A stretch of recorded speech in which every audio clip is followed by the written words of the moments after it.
This message is to encourage you all to put your focus on God and grow those gifts. There are a lot of people that are mad at you only because they are lacking. While you've been perfecting your gifts, or you have a desire to, there are some, they trying to push you away from that purpose that God has called you to.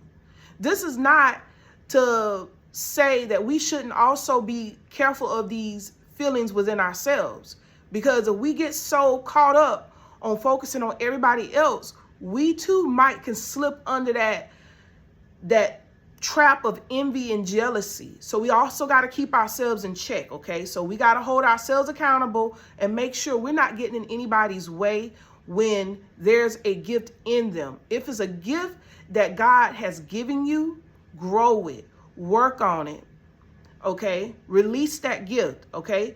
Don't bury the gift that God has given you because others don't perceive it yet. When Noah obeyed God despite building the ark and going against popular opinion, he saved his family and the animals of the earth. Being able to hear and follow God is a great ability that can be a gift itself. There are people that buried their gifts that God has given them due to pride, and they hate you for it. During the open seasons of their life, they wasted time cutting corners so that they can invest in the wrong stuff.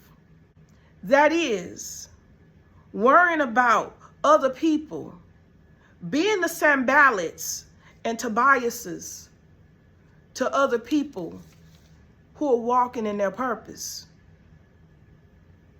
They took the time that should have been used to grow their gift and character and invested their energy in the wrong people and relationships far too long. And now, God has raised you up in a place to share, sow, and bless others with your gift. And those who have missed their time or refuse to do the work, these are those that did not grow the gift that God has given them, and now they're miserable behind it.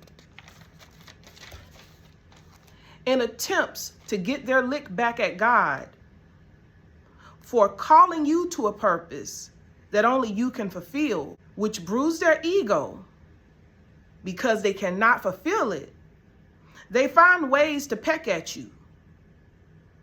Almost all of them would disguise themselves as an admirer, drawing you in close and real quick to take you apart. But don't be discouraged because they cannot destroy or ruin whatever God's hand is upon. These are your Sauls who rebelled against God after he anointed them and they dropped the ball.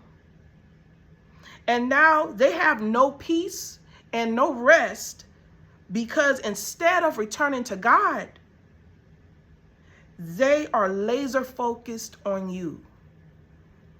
Don't be alarmed, although they will try to bring harm. God will cover and keep you just like he's done with David.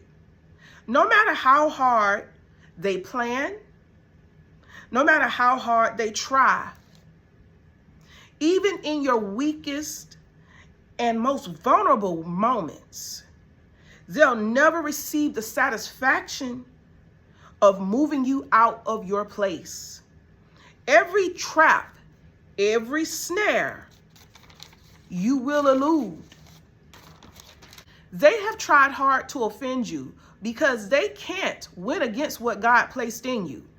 Get ready for the feast because the table that God has prepared for you, they can only watch you eat.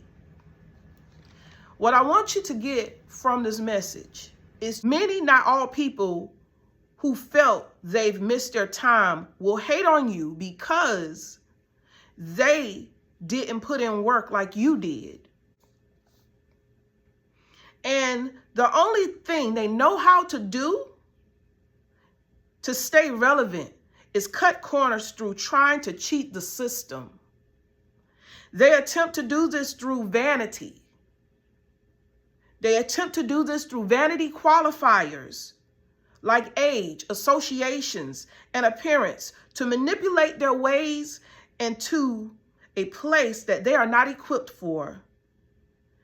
Neither did God qualify them for that place either.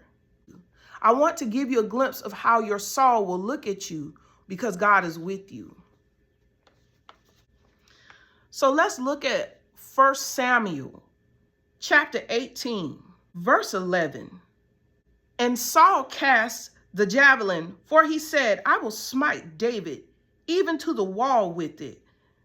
And David avoided out of his presence twice.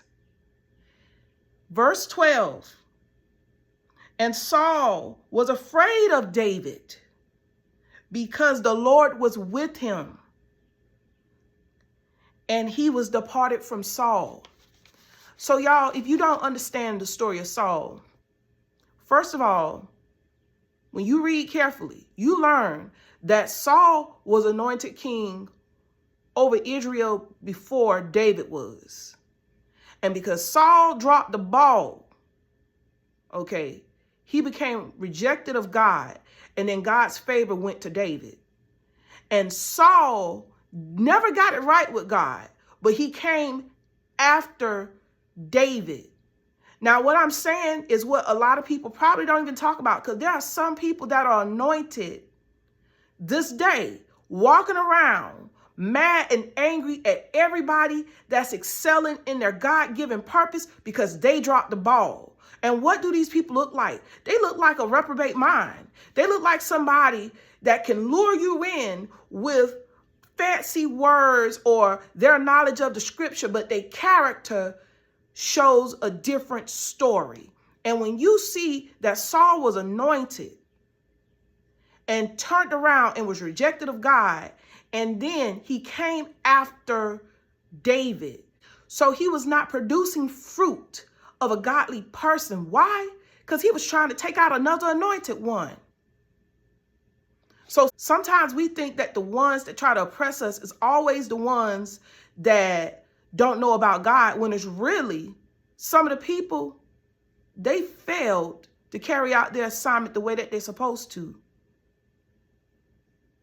And because they look for different avenues to go around God to get whatever they feel is their mission done, they get frustrated and they take it out on you.